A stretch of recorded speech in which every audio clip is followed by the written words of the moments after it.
আসসালামু আলাইকুম এভরিওয়ান। আমি আপনাদেরকে এখন দেখাবো আমার অনেক শখের একটি জায়গা, যেখানে আমি অনেক রকমের গাছ লাগিয়েছি। আর আমি বাসায় না থাকার কারণে অনেক গাছ পরিচর্যার অভাবে মরে গেছে। আমি আসলে বাসায় না থাকলে কোনো কিছুরই যত্ন হয় না।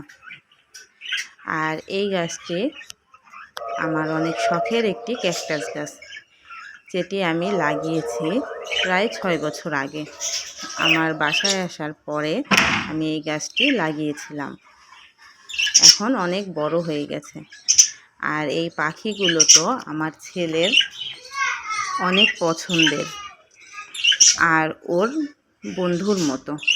ও যখন সময় পায় ওদের সাথে কথা বলে আর গল্প করে, আমাকে অতটা আর জ্বালায় না।